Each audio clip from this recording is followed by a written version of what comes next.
Well, good afternoon, everyone, and welcome to the first Dean Speaker Series of the academic year. Our event today is co-sponsored by BERC, which is the student-led Berkeley Energy and Resources Collaborative. It's the largest of its kind in the United States. Anybody here who's a member of BERC, raise your hands. Woohoo! Woo. So it's also co-sponsored by the Energy Institute at Haas, which brings together the largest concentration of energy economists of any university in the country. And we have a number of leaders from the Energy Institute. You want to stand up if you're part of the Energy Institute? Woohoo! We are really fortunate to have this incredible resource of research and relationships. And it really is important in helping government agencies and companies at our school. So I'm really excited to see you all here today and to welcome our guest, Pierre Breber.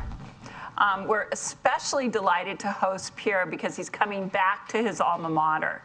Pierre earned his bachelor's. Hey, yes. Go Bears. Go Bears. Pierre earned both his bachelor's and master's degrees, so you're a double bear, in mechanical engineering here at UC Berkeley in 1986 and 1987. He then went on to earn his MBA from Cornell University in 1989. Today, Pierre serves as Vice President and Chief Financial Officer of Chevron. Pierre has more than 25 years of service at Chevron. He started in 1989 as a financial analyst. He's held a wide variety of roles throughout the organization, most recently as EVP of downstream and chemicals, and also EVP of gas and midstream. He's held leadership positions both in the United States and globally abroad, including in Asia and in Europe. He also serves as chair of the board of directors of United Way Bay Area, and he's a board member of the Thurgood Marshall College Fund. So Pierre, we are really, really glad to have you here for this conversation, for this important conversation. And this is we're kicking off today the first of our Sustainable Futures events as part of our Dean Speaker Series. We'll be having a series of leaders, both in the private sector, in business, and in government, who will be coming to speak to us about sustainable futures.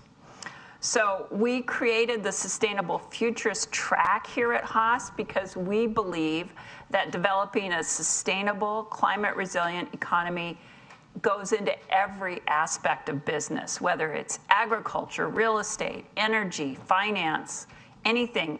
And everything will need to be reimagined and redesigned to address the current environmental, social, and economic crises.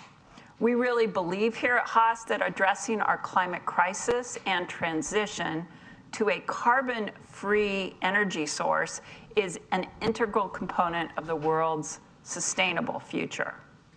Now, the bad news is that even though so many companies and so many governments have been making pledges to reduce their emissions to net zero by 2030, in fact, every year, annual emissions of greenhouse gases are still going up, not down.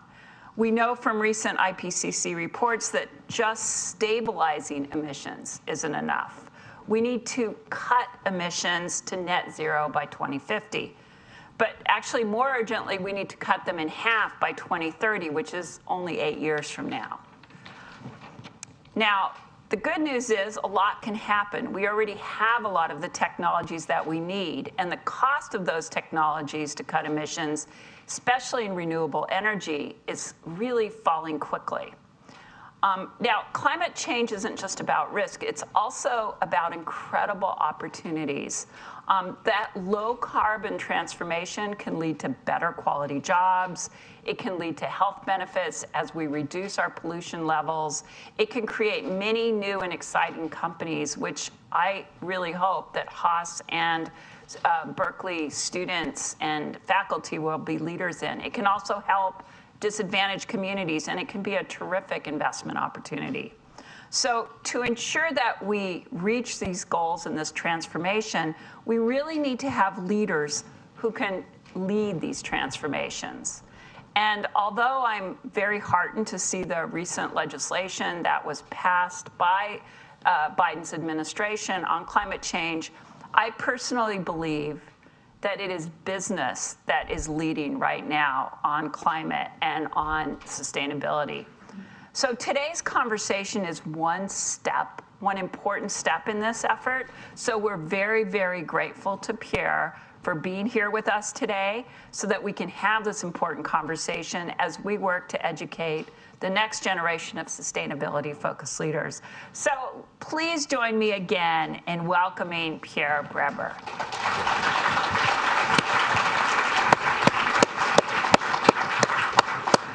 So the way we're going to conduct this is I'm going to ask a number of questions for maybe about half an hour, 30 minutes, and then you will have an open Q&A, and you'll have a chance to ask questions that are on your mind.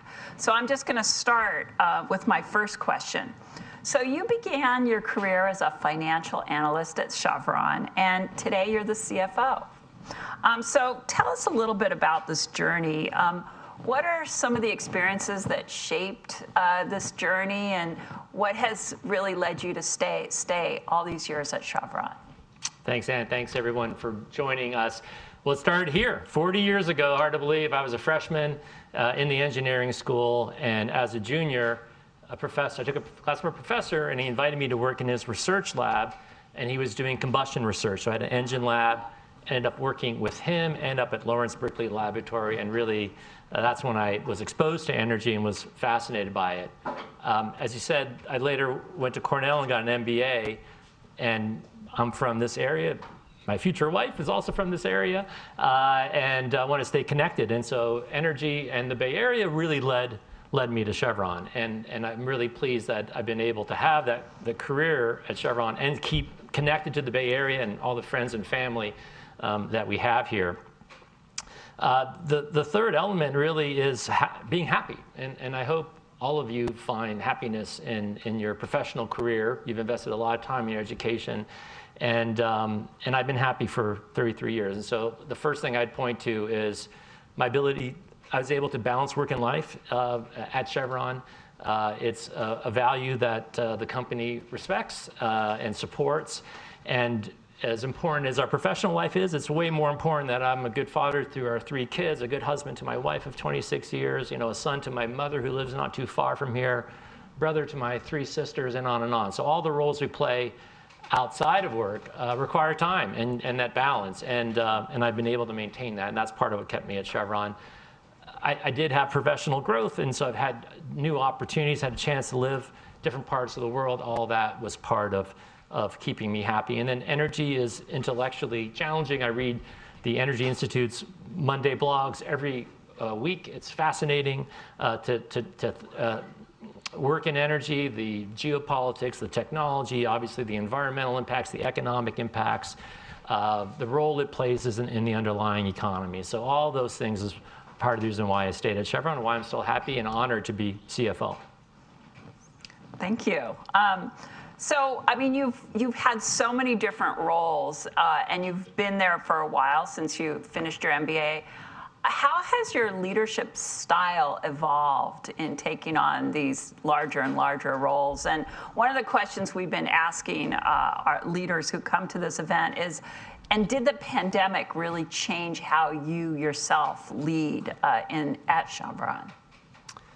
Earlier in my career, feedback was really the key. I came out of school, and within a handful of years, I'm leading people, and I thought I was a great leader. Of course I was. And it turns out I had strengths, but I had things that I could do better. And having 360 confidential feedback early in my career, relatively early in my career, I learned that I need to listen more, keep an open mind, slow down. I was so focused on the task and getting stuff done, not paying enough attention to relationships. And by the way, that's advice that's good for work. It's good for outside of work too, in your relationships. And so that's one early experience. if I go about 10 years ago, so the first 20 years of my career, I was largely in finance and commercial roles. And then in 2011, I was asked to lead our, what we call our upstream, it was oil and gas producing operations in Southeast Asia. And I had never done those jobs technically or operational jobs. So I'm leading a big business, multi-billion-dollar business, without having really have grown up in those kinds of roles. And so what that taught me was really how you have to trust and empower your teams. And literally you have to, because I didn't have the foundation and the expertise. But again, that's something that translates now that I'm back in finance. Trusting teams, empowering them, trusting your direct reports, obviously makes their job more satisfying, and it frees me up to balance work and life and do some other things that only I can uniquely do from my position. In terms of COVID, you know, it's fairly recent and I've been at it for a long time, but clearly flexibility. We were talking a bit beforehand.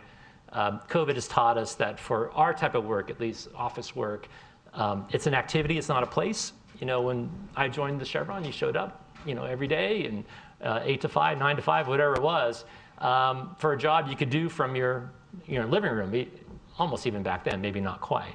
And so being much more flexible, I think the next generation, you all, will be able to balance work and life much easier. It's still hard, right? Two career couples, kids, whatever you have going on, elderly parents, all the challenges that are out there, but being flexible in where you do your work gives you a much better chance of doing that. And so I think we've just embraced that in Chevron Finance in particular. We're focused on the work, not the workplace. And we want to get our teams together for this kind of events where it's really good to see everybody, but there's lots of things people can do remotely, and they should continue to do it that way. Oh, thanks so much. I mean, the point about really trusting and empowering your team, that really, really resonates with me personally. I mean, I have my Chief Operating Officer and Chief Strategy Officer, Courtney Chandler, sitting right there, and I think I have learned so much about the power of trusting and empowering others and the amazing things that she and her team and the rest of them have been able to achieve during this pandemic is amazing. One of the things that I've learned and that I've been really spending a lot of time on as the dean here is what does it mean to create a sustainable education for our students?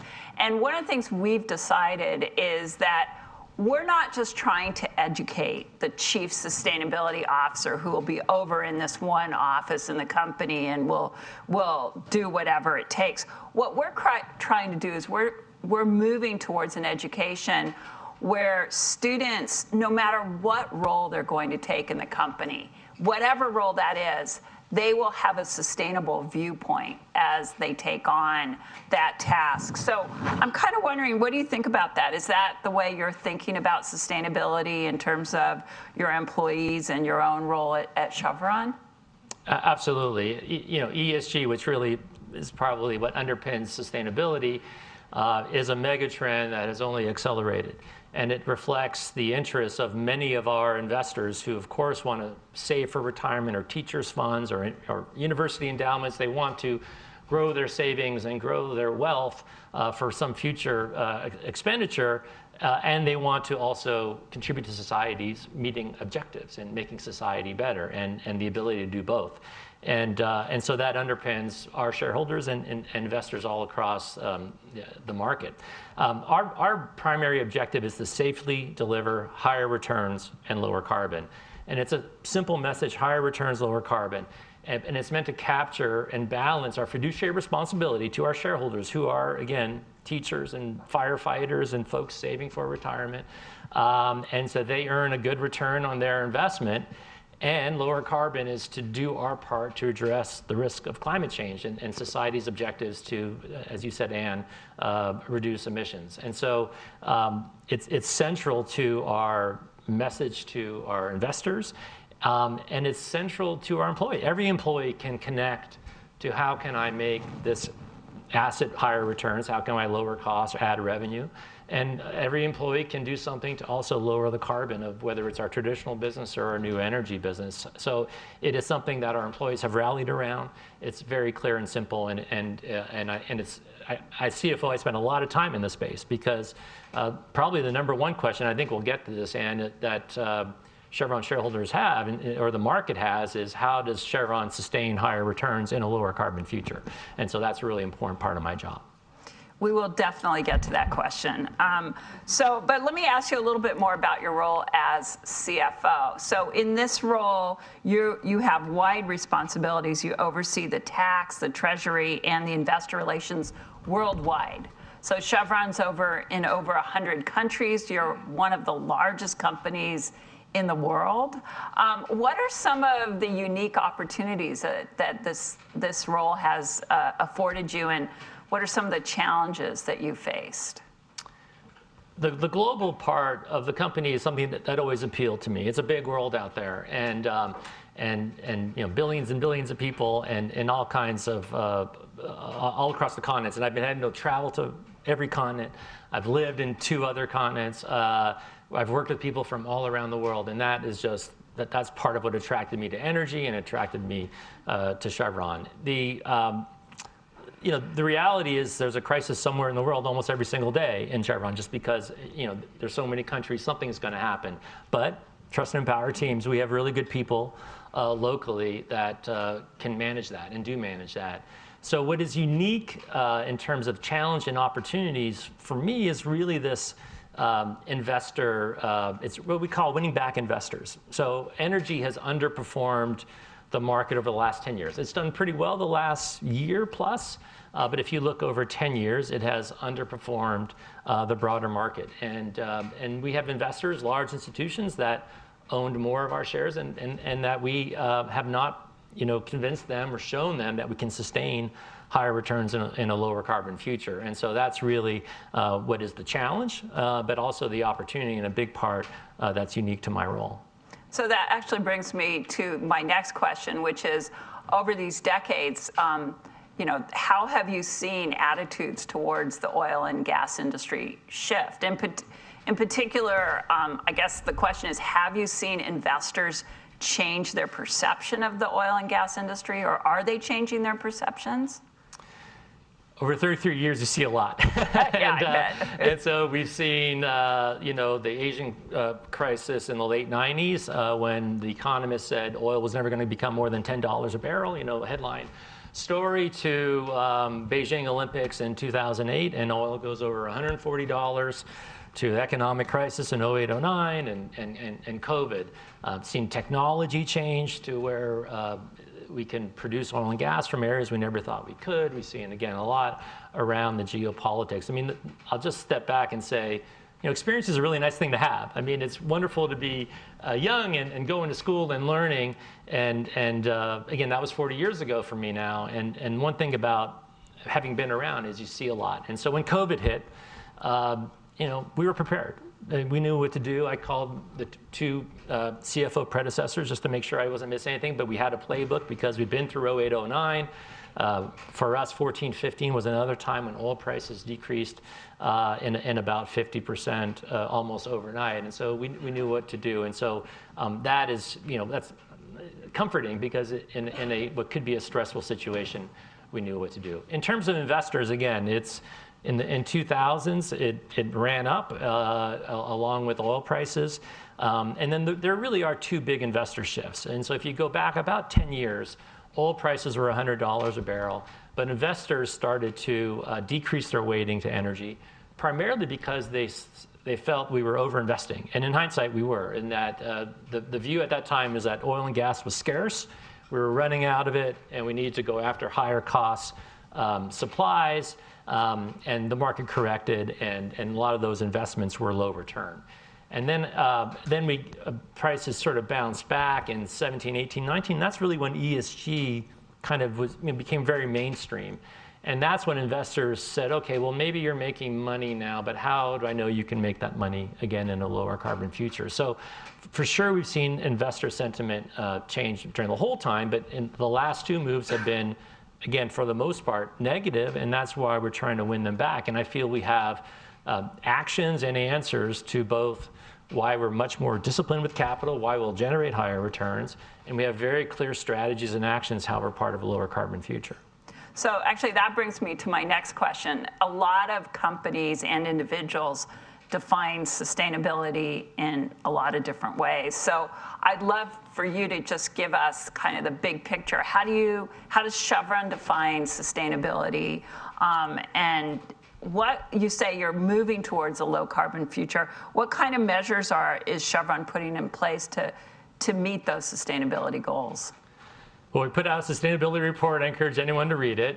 It's, if you think of ESG, lots of times, the S is really important. There's lots of things around diversity, inclusion, and racial equity, and all kinds of activities. I'm on the Thurgood Marshall College Fund board, as we talked about, and there's important things in governance. And then even within E, the environment, there's water issues, there's biodiversity, and local air pollution and others. So, but it usually does for us become mostly about the E and mostly about climate, which is very understandable. So we have very clear guidance and targets in both areas. The first is our traditional oil and gas business. As you pointed out, demand for our products is growing. It's not decreasing.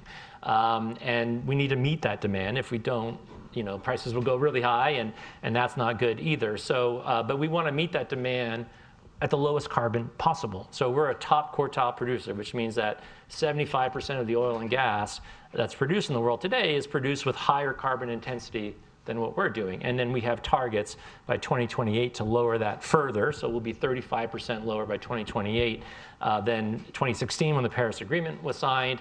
2028 is a second stock take period, which is why we chose that. We also have a net zero aspiration for our upstream, our oil and gas production, by 2050. So that would take it further down from 2028 to zero in 2050. And then we have a metric that captures the full value chain of emissions. So we call it portfolio carbon intensity, and includes scope 1, 2, and 3 for folks who understand that. It's pretty complicated, but the idea is that you want to look at the whole life cycle emissions. And there's some things that if you look at one piece of it, you say, well, that's lower carbon, but then you have to look at, well, what is upstream and what is downstream of that? And so we have a metric that captures all aspects of our products through the life cycle. And so that's in the traditional business. How do we make the traditional oil and gas business lower carbon? And then if we go to new energies, we have 3 business lines: renewable fuels, hydrogen, carbon capture, and storage. We have very clear targets for all 300,000 barrels a day by 2030 in renewable fuels. We just acquired a company called Renewable Energy Group. It makes us the second largest biodiesel, renewable diesel producer in the country, the 3rd largest in the world. We have 150,000 tons per year of low carbon hydrogen that we by 2030, and then 25 million tons of carbon capture and storage. So that's guidance to 2030. It might go faster, it might go slower. And then again, it's an energy transition. We need to sync up supply and demand, and depending on how things go, we can do more traditional energy or more new energies. All 3 of those business lines have great promise. They all have challenges, and I'm sure we'll talk about them. But of course, companies like Chevron have to be part of the solution, have to do our part, and I think we are. Thanks. I'm actually going to ask you a question about your acquisition of the Renewable Energy Group in just a second. But I just want to ask a question about carbon capture and storage. So we know, or we have the impression that that's a significant component of Chevron's plan for achieving net zero upstream emission goals. Now, does Chevron see that as becoming commercially viable? Because right now it's operating at a pretty limited scale. So I'd say most, outside of wind and solar, most things are nascent in terms of solutions. And wind and solar works well for lowering the carbon intensity of the grid.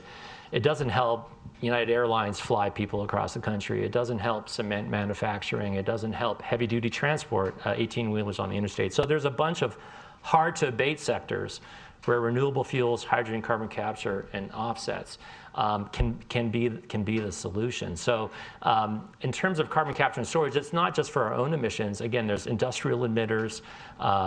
And coal's still 25% of the U.S. power grid, right? Natural gas is 50% of the California power grid. So there are going to be CO2 emissions. Almost every net zero scenario has carbon capture storage as one of the tools in the toolkit. It's starting from a small base, but again, it's making progress. So I'll give you a couple examples. We operate one of the world's largest carbon capture and storage projects in Australia at a place called Gorgon, up to 4 million tons per year. We just acquired leases offshore Texas. This is the first lease in the United States that is dedicated to storing CO2. I mean, you need a place to put it. There needs to be a regulatory framework. You need to have leases for it. It's really the reverse of what we've done for years is take oil and gas out of the ground. Now it's putting CO2 back in. We recently just were awarded 3 leases in Australia, same thing. Land, or this is offshore, dedicated to storing CO2 underground. Again, when you store it, you're storing it for forever. So it needs to be a certain kind of structure that you put it into. And then we're working on reducing the technology of capturing the carbon. So CO2 comes out with steam, right, water, nitrogen. It's about 10% of what's emitted. Well, you don't want to inject the other 90%. You want to capture that 10% and then store that. But the cost of that needs to come down. So we're investing in companies called like Savante and Carbon Clean that are working on technologies to lower the cost of capture. And then we're piloting their technology, including in the Central Valley near Bakersfield. So we're putting it in real life situations and see how we can capture the carbon. So again, 25 million tons is a lot. I mean, that's about the total emissions of the state of New York. So is it, gigatons? No, but it's good progress if we get there by 2030. Thanks, Pierre. Thanks for that. So Pierre already knows this, but I'm going to tell you all. I'm going to ask a couple of even tougher questions now. And somehow I feel that I can do this because, as Pierre knows, the reason that I was raised in the Bay Area is because my father took a job at Chevron 40 years ago, and we moved to Pinole, California, and he went to the refinery every day as a researcher. And so this debate that Pierre and I are having, which might get a little more intense, I used to have with my father at the dining room table in Pinole for 15 years, where his daughter would say, "Daddy, how can you possibly be doing X?" And, Daddy would explain what he was doing. But anyway, on that side note, here's my next question. So recent news has highlighted Chevron's acquisition of the Renewable Energy Group, which according to Chevron will enable the company to grow its renewable fuels production capacity to 100,000 barrels a day by 2030. Yet, right now, as we know, Chevron's oil production is not just 100,000, it's 1.2 million barrels per day. So how does the discrepancy between those two numbers indicate that you really do have a solid base for transitioning away from oil and gas to clean energy in the future? Couple things. First, as I said, we're the second largest renewable diesel, biodiesel producer in the country, third largest in the world. So it reflects that this is a nascent industry. There are constraints on renewable fuels because they come from land and it competes with food sources. The nice thing about Renewable Energy Group, 70% of its feedstock are waste oils. So this is not soybean oil or it's not competing with land. So it's taking used cooking oil, distiller's corn oil, beef tallow, and turning that into renewable diesel, and then one day sustainable aviation fuel. So there are limits on it, but we're working on other cover crops so you could grow something in between productive land use, because we know could be a food crisis also happening right now. So, and it was close to zero just a handful of years ago. So this is a growing industry. It addresses, again, a hard-to-abate sector, heavy-duty transport, air transport, marine transport, some rail transport. There's a lot of heavy-duty transport that is not going to be electrified anytime soon, or possibly ever, because batteries are just too heavy for it, where renewable fuels and hydrogen, which we can talk about too, can play a role. So I want to be clear, and this is where it can be, different people can have different points of view. We haven't said we're transitioning from one to the other. We said we're going to do both. We're going to have a traditional business that is going to be very low carbon, but it's going to meet the demand that society has, which we don't know what that's going to be. And then we're going to have faster growing new energy business. And we don't think we have to make a choice of one or the other. We think we can do both. And then depending on the pace of the energy transition, the speed of the two and the size of the two may vary. Thanks. So I'm just going to turn to the IPCC. Now, the IPCC states that emissions from existing and currently planned fossil fuel projects are more than the Earth can support to avoid the worst effects of climate change. That same idea has been highlighted by the International Energy Agency and a number of academics and environmentalists, which means that nations around the world need to stop approving new coal-fired plants or new oil and gas fields. Now, how will Chevron take this information into consideration as it looks to the future for developing new drilling sites? Demand for our products is growing, not shrinking. And that's part because it's 7.5 billion people. We're going to 9 billion people. Hundreds of millions of people, hopefully billions, are going to come out of poverty, go to a higher standard of living, get something closer to the standard of living that we have, and that takes energy.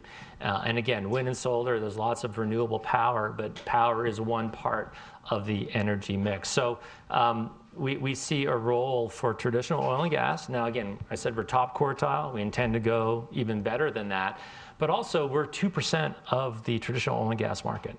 And so we can grow with and be the most responsible on carbon, the financially strongest, technically have the best engineers like your dad and others that we have, solve all the best problems, even if and when oil does decline. I mean, it's a big, big market. And we were talking earlier, there's hundreds of operators of oil and gas fields just here in California, thousands in the United States, more if you go around the world, having the most responsible companies provide the traditional energy you need. That every IPC scenario does have oil and gas in 2050. You can get to net zero, again, in other ways, but there are just some hard to abate sectors where you're going to have oil and gas, even in the most aggressive scenarios. And I think there's a role for the most responsible companies to play in that. And again, we're very clear we're going to do both.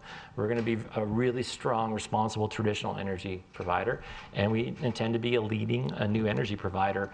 Not in wind and solar, where we don't have capability, but in these businesses, renewable fuels, hydrogen, carbon capture, and storage, where we have unique strengths, where we have capabilities, where we have assets that we can leverage, and where we have customers who are looking for solutions. Again, United Airlines, batteries don't help United Airlines.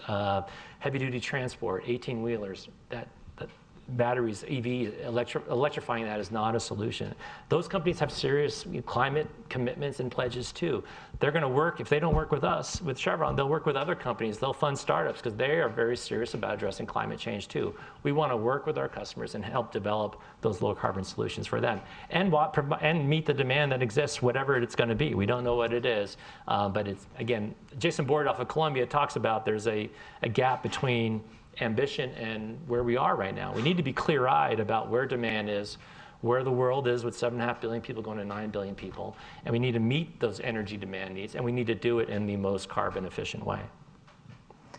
Thank you. I have one last question for Pierre, and then I'm going to open it up to all of you. And what we're going to do after I ask my question and Pierre gives me his thoughts, we're going to ask you to go to the mics in the room. I see one right there in the back. And if you have a question you want to ask, I ask that you identify yourself, what program your name is, what program you're in before you go ahead and ask the question. And everything, of course, is being recorded. So here's my last question for you, Pierre. Chevron is one of the largest backers of the American Petroleum Institute, or API lobby group, which has been characterized by some as obstructing climate change initiatives, including supporting the rollback of regulations on methane emissions and lobbying against EV subsidies. How does Chevron reconcile their commitment to this low carbon future that you emphasize with being a member of the API? The API does a lot more than lobbying. It's the standards group for environmental, safety, methane control. So it does a bunch of really important work around our standards.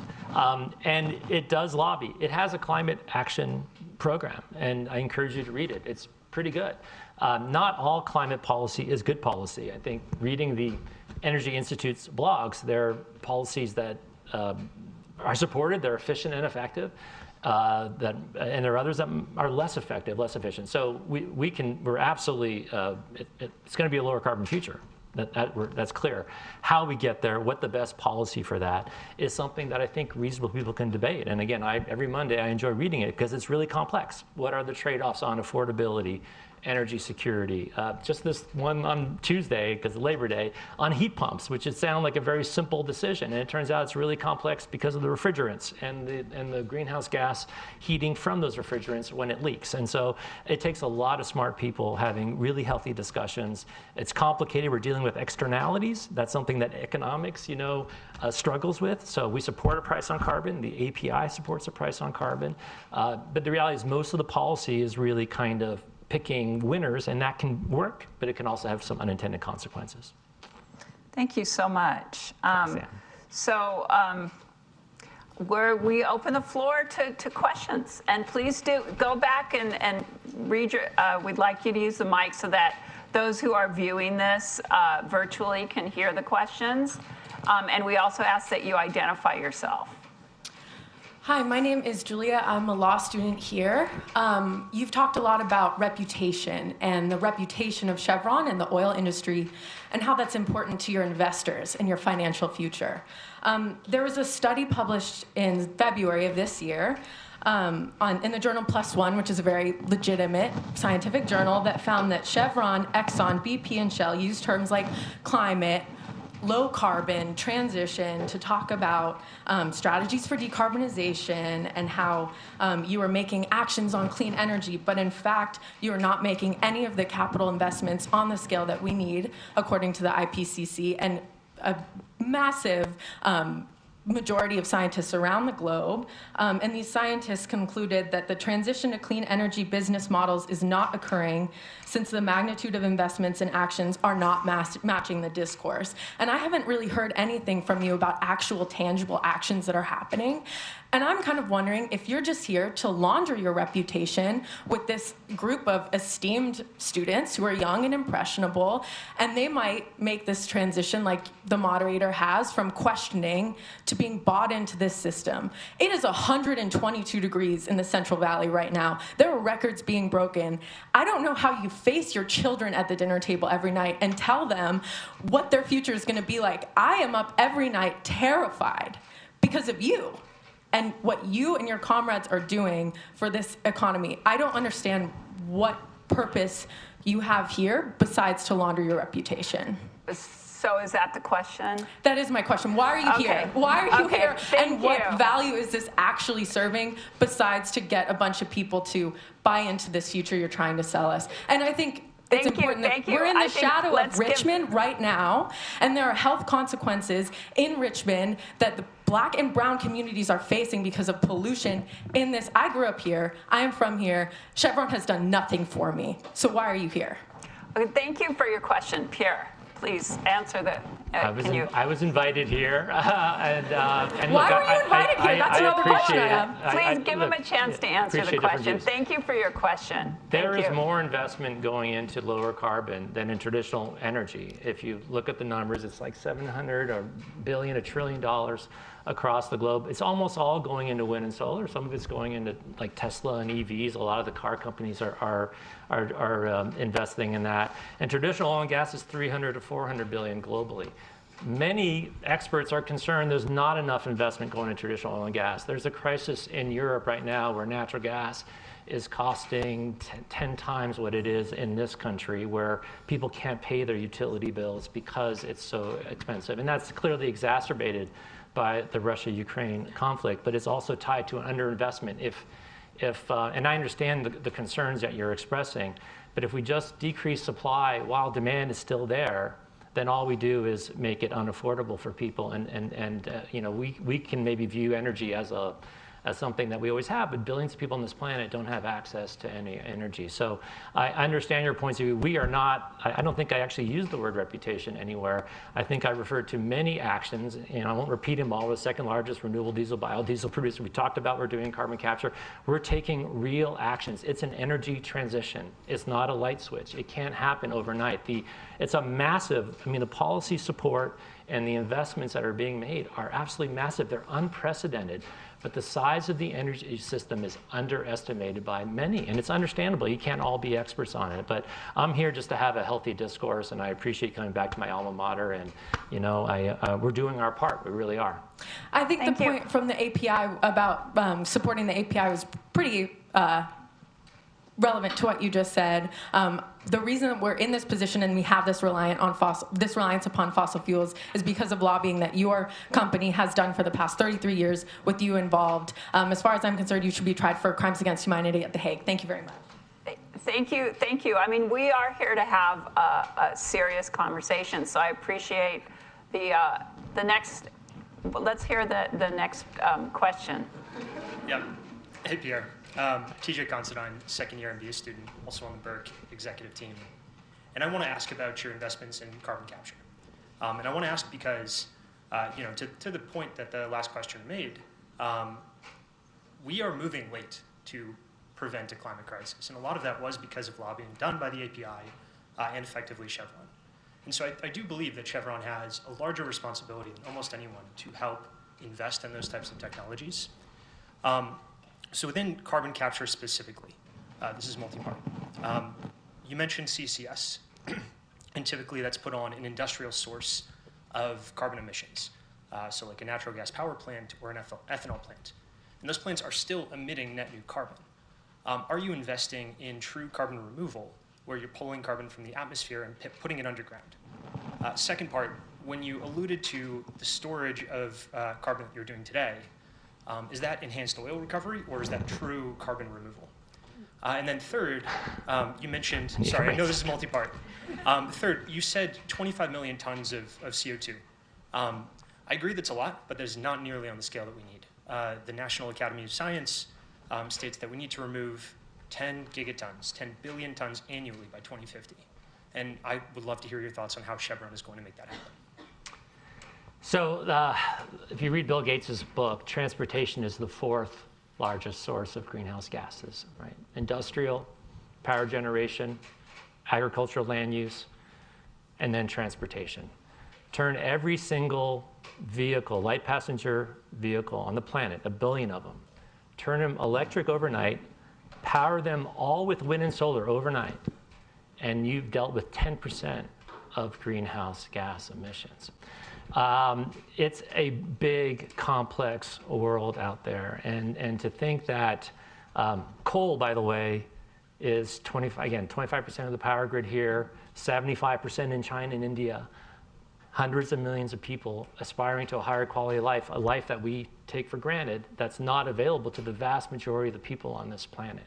So there are a lot of demands that 7.5 billion people, 9 billion people, food. Let me just give you one more data point. So COVID, the year 2020, most of us didn't leave our houses. Demand for oil went down 8%.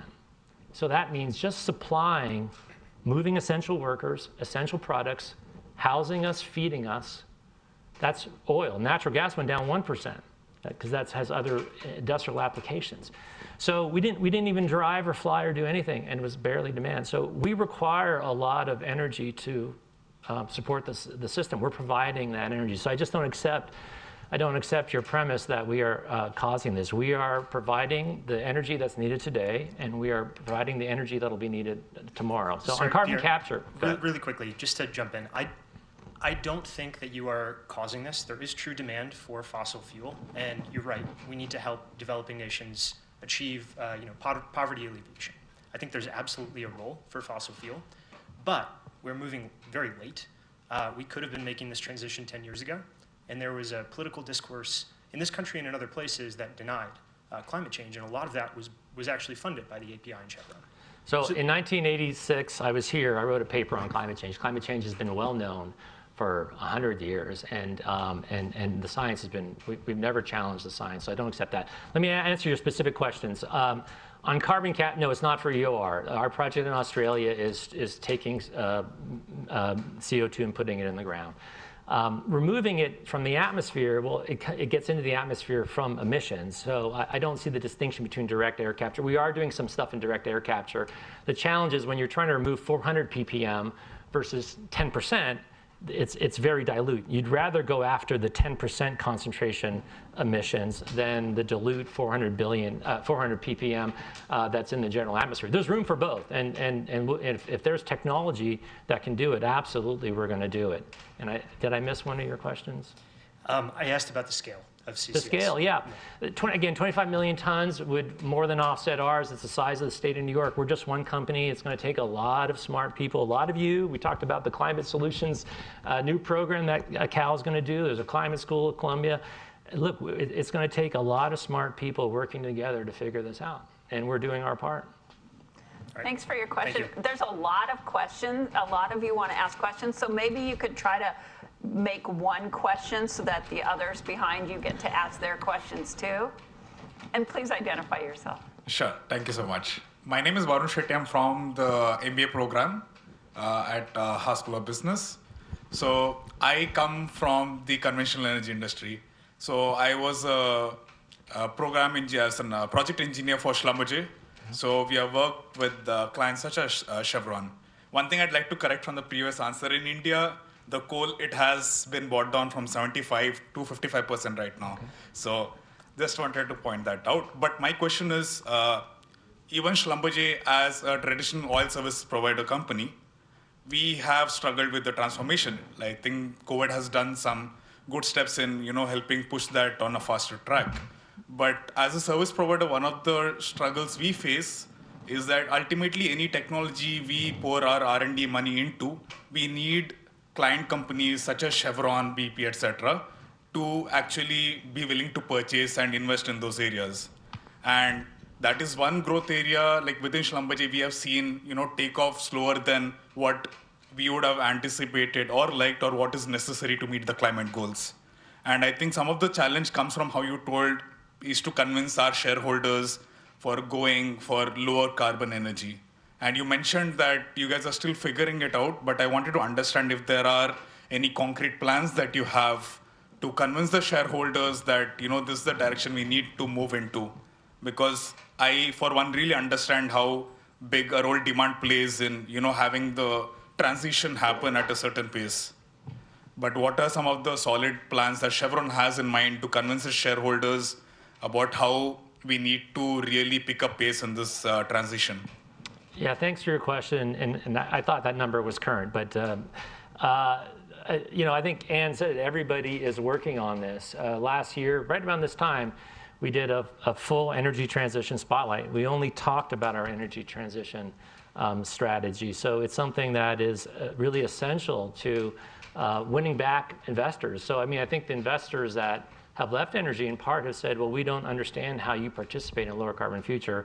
And again, I don't want to repeat all the things that I've already said to Ann, but I think there are a lot of very specific actions that reflect all the engineering capability. We partner with Schlumberger on lots of things. It's going to take a lot of talent, a lot of companies, a lot of solutions. If it was easy, it would have been done. And wind and solar has worked really well. Again, the scale is just massive. It's just that the power system is so big, it takes that kind of investment. And then that doesn't really deal with the other parts of the economy that cannot be electrified. Steel making, cement making, off-road transport like farm equipment, mining equipment. Think of all the mining that'll have to happen for all the EVs. Well, how do you do all that? Cement manufacturing, concrete, on food production. There's all these other aspects of our modern lives that require energy, and many can't be electrified and will require other solutions. And we're working on the solutions, and we're making progress. We're going as fast as we can. We're one company working with many others. Thank you. Thank you.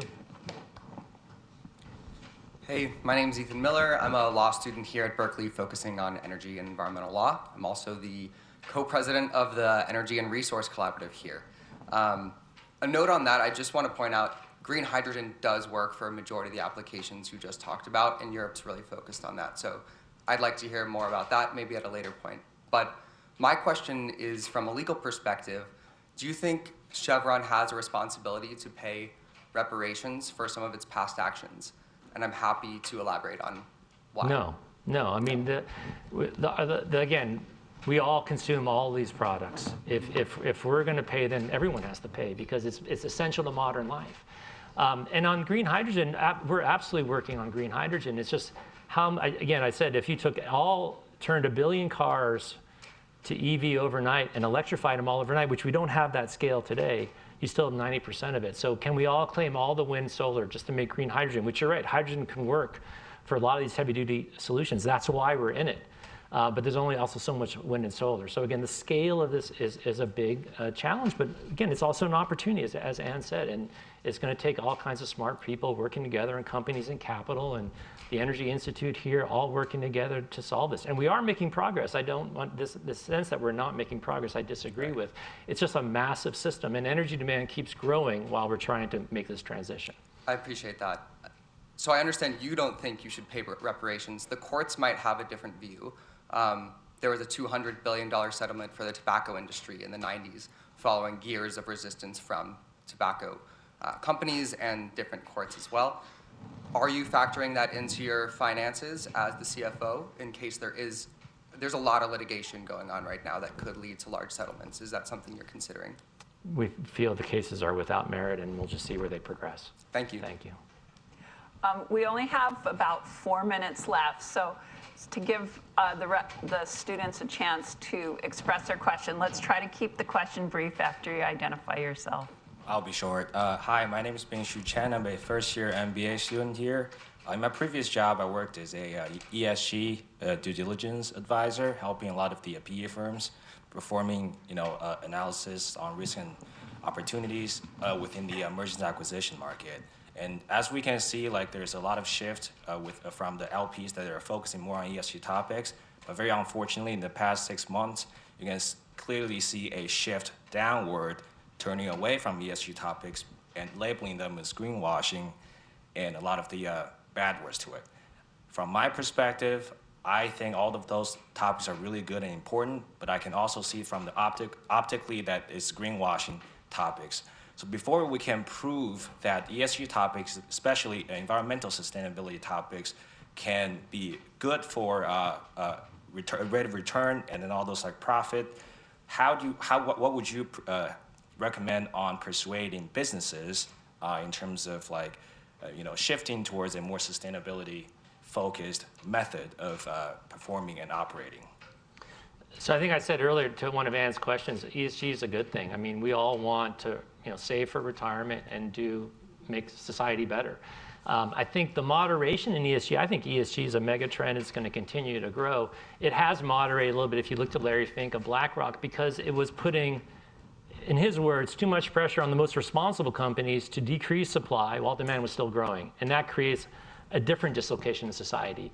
If you can't heat your home, if you can't get food, if you can't, all the things, energy is so essential. And so again, this transition has to be managed where supply and demand move in sync. And I think the ESG moderation that you're seeing is just saying, well, maybe we went a little too far, but it's still very strong and it's a top priority for investors and we support it. It's a good thing. We should advance all kinds of environmental, social, and governance goals, and we can do that while fulfilling our fiduciary responsibility to our shareholders who are, again, everyday people trying to save for retirement. Thanks. Thank you. Hi, my name is Charlie Faramarzi. I'm a student here. I'm also working on a clean tech startup. And I want to ask you about low carbon fuel standard programs. They're essentially a market-based pricing scheme on carbon.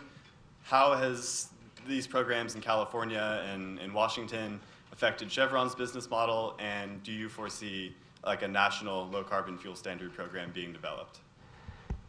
I'll try to be short in my answer. Yeah, we operate in California. We have a refinery in Richmond and down in LA. We were part of the original, greenhouse gas regulations that Governor Schwarzenegger did. We were part of bringing a coalition of moderate Democrats and moderate Republicans to the extension of it when Governor Brown extended LCFS and cap and trade and all that. And we bought Renewable Energy Group, and that's part of providing lower carbon fuels. The state of Washington has done it. The federal government has not, but there's something called, the Renewable Fuel Standard, which is primarily around ethanol, but does have other encouragement, support. And the Inflation Reduction Act, which Ann talked about, has made it so sustainable aviation fuel, which wasn't really included in that, and the blender's tax credit is down there. So there is a lot of policy support in this space. We absolutely can operate. And again, in a state like California that leads, on greenhouse gas regulations, and Governor Brown was very clear. It's California is 1% of greenhouse gas emissions. We're not going to solve climate change, but we can show with policy and technology the rest of the world how to innovate, and LCFS is one of it. California was the first, and we operate in an environment, and we've done fine in the environment. Do you think it's led to any specific like operational changes for Chevron? I think it's led to what it was designed to do. You're having CARB, you're having Mary on, I saw as a future. Good question for her, but absolutely the carbon intensity of the fuels that you consume here in California is lower as a result of that. Let me talk about sustainable aviation fuel. Right now, it's 100% conventional. The European spec, US doesn't have a spec. The first spec is 98% conventional, 2% renewable. Then 2025 it's 95.5, 2030 it's 90-10, even 2050 it's 50-50. So it is a transition. That's a good analog on how you slowly kind of reduce carbon, because you'd like to do it faster. There just aren't solutions that can go faster at this point in time. Thank you. I think we're actually almost out of time, so this will be the last question.